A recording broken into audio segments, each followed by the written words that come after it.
যোৰহাট চেনামৰা জাতীয় বিদ্যালয়ৰ ২৪তম প্ৰতিষ্ঠা দিৱস উদযাপন চিৰ চেনেহী মোৰ ভাষা জননী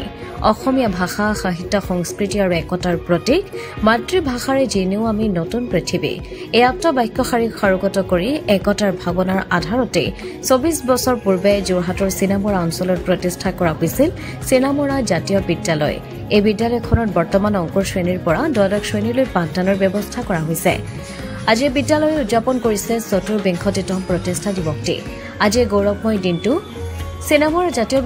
বিদ্যালয়ৰ ছাত্ৰ-ছাত্ৰী শিক্ষক কৰ্মচাৰী আৰু অভিভাৱকসকলে একত্ৰিত হৈ বিভিন্ন সাংস্কৃতিক কাৰ্যসূচীৰে উদযাপন কৰিছে নৃত্য সংগীত আৰু সৃষ্টিশীল প্ৰদৰ্শনেৰে ছাত্ৰ-ছাত্ৰীয়ে বিদ্যালয়ৰ মঞ্চ অলংকৃত কৰিছে উল্লেখযোগ্য যে চেনামৰা জাতীয় বিদ্যালয় প্ৰতিষ্ঠা হোৱাৰে পৰা প্ৰতি বছৰে অসমৰ এগৰাকী প্ৰতিষ্ঠিত বিশিষ্ট ব্যক্তি নিমন্ত্ৰণ জনোৱাৰ লগতে ছাত্ৰ-ছাত্ৰীসকলৰ লগত এক বাৰ্তালাপ কৰা হয় উল্লেখযোগ্য যে এই বছৰ বিশিষ্ট অতিথি হিচাপে আমন্ত্ৰণ জনোৱা হৈছে এই বছৰ বিশেষ অতিথি হৈছে অসমৰ জনপ্ৰিয় গীতিকাৰ সুৰকাৰ আৰু গায়ক প্ৰসেনজিৎ লাহন তেওঁ ছাত্ৰ-ছাত্ৰীৰ সৈতে অন্তৰংগ আলাপত অংশগ্ৰহণ কৰি তেওঁলোকক অনুপ্ৰাণিত কৰিছে চেনামৰা জাতীয় বিদ্যালয়ৰ প্ৰতিষ্ঠা দিৱস উদযাপন শিক্ষাৰ ক্ষেত্ৰত এক গৌৰৱময় অধ্যায়ৰ প্ৰতিফলন লগতে অনুষ্ঠানটিত যোৰহাটৰ অধিবক্তা ধ্ৰুৱপ্ৰসাদ বৰুৱাই কবিতা পাঠ কৰাৰ লগতে বিদ্যালয়ৰ ছাত্ৰ-ছাত্ৰীসকলে বিভিন্ন অতি মনোমোহা সাংস্কৃতিক অনুষ্ঠান পৰিৱেশন কৰে লগতে কৃতি ছাত্ৰ-ছাত্ৰীসকলক কেইবাটাও শিতানত নগদ ধনসহ কিতাপৰ টোপোলা আৰু মানপত্ৰ প্ৰদান কৰা হয় যোৰহাটৰ পৰা অনুপম বৰাৰ ৰিপৰ্ট পোহৰ লাইভ এইড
আজি চেনামৰা জাতীয় বিদ্যালয়ৰ ৪৪তম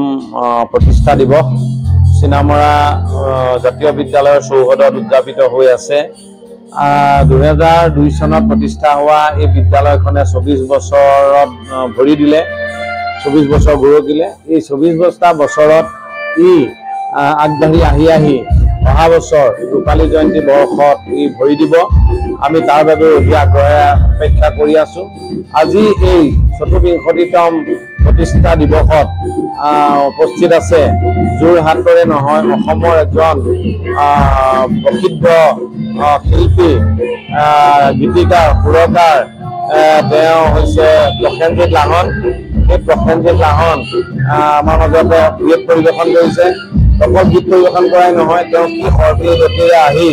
আচলতে সামগ্ৰিকভাৱে আজি যোৰহাটৰ শিল্পী জগতখনক শিল্প সাধনাত তেওঁ জড়িত হৈ আছে এই সময় তেওঁ ছাত্ৰ-ছাত্ৰীসকলৰ আগত ব্যাখ্যা কৰিছে আমি যথেষ্ট উৎসাহী আৰু যোৰহাটৰ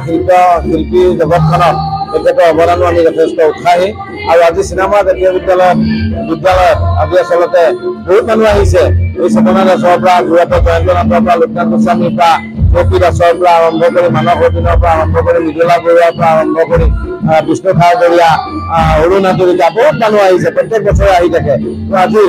প্ৰথম দিনাখন আহিছে, আমি ভাল পাইছোঁ। বাৰ্তালাপ কৰিছে, আমাৰ অন্তৰংগ আলাপ, ছাত্ৰ ছাত্ৰীসকলৰ লগত অন্তৰংগ আলাপ, আচলতে তেখেতে কেনেকৈ এই শিল্প জগতখনত ভৰি দিলে আৰু আজি তেওঁ কেনেকুৱা অৱস্থাত আছে এইখিনি কথা তেওঁৰ লগত আচলতে ছাত্ৰ ছাত্ৰীয়ে পাতিছে। আৰু ময়ো এই মুহূৰ্তত সকলোকে শুভেচ্ছা জনাইছোঁ আৰু আপোনাৰ মানে সামগ্ৰিকভাৱে আপোনাৰ জৰিয়তে মই অসমবাসী ৰাইজক, যোৰহাটবাসী ৰাইজক ধন্যবাদ আৰু কৃতজ্ঞতা জনাইছোঁ এই জাতীয় বিদ্যালয়ৰ যি অনুষ্ঠান, এই অনুষ্ঠান প্ৰত্যক্ষ কৰাৰ বাবে। যোৰহাট নগৰৰ মাজমজিয়াত মুকলি হ'ল অত্যাধুনিক সা সুবিধাযুক্ত বিলাসী অতিথিশালা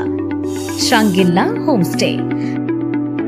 দৈনন্দিন জীৱনৰ ব্যস্ততাৰ মাজত অকণমান সময় বা এটা ৰাতি এটি শান্তিৰ সেউজীয়া ঘৰুৱা পৰিৱেশত নিজৰ প্ৰিয়জন অথবা পৰিয়ালৰ লগত কটাব বিচাৰিছে নেকি আপুনি? তেনেহলে আহক শ্ৰাংগিল্লা হোমষ্টেলৈ। শ্ৰাংগিল্লা হোমষ্টে পৰিয়ালৰ পৰা আপোনালৈ আন্তৰিক স্বাগতম। হয়, এটা অসমীয়া ঘৰুৱা পৰিৱেশৰ লগতে আপোনালোকে ইয়াত লাভ কৰিব শ্ৰাংগিল্লা পৰিয়ালৰ উষ্ম আতিথ্য আৰু অসমীয়া থলুৱা খাদ্য সম্ভাৰ। তদুপৰি আমাৰ ইয়াতে আছে আহল বহল, আৰামদায়ক, অধিক সুবিধাযুক্ত শীততাপ নিয়ন্ত্ৰিত কোঠা, 24 ঘণ্টাই বিজুলী সৰবৰাহৰ লগতে জেনেৰেটৰৰ সুবিধা আৰু শক্তিশালী চিচি কেমেৰাৰ ব্যৱস্থা, বিনামূলীয়া ৱাইফাই সুবিধা, কাৰ পাৰ্কিঙৰ ব্যৱস্থা, ন্যূনতম মূল্যত গাড়ী চালকৰ বাবে কোঠালিৰ ব্যৱস্থা, লগতে আপোনাৰ প্ৰমোদৰ বাবে উপলব্ধ এখন মুক্ত টেৰেছ, য'ত মুকলি আকাশৰ তলত আহাৰ গ্ৰহণৰ আনন্দ লাভ কৰিব পাৰিব আপুনি। আপোনাৰ বাবে এটি সুখবৰ, আমি প্ৰথম 20 জন গ্ৰাহকলৈ আগবঢ়াইছোঁ 30% ৰেহাই মূল্যত অত্যাধুনিক কোঠালি। 3 জনৰ বাবে উপলব্ধ কোঠা 3000, কিন্তু বৰ্তমানৰ মূল্য 2100 টকা প্ৰতি নিশা।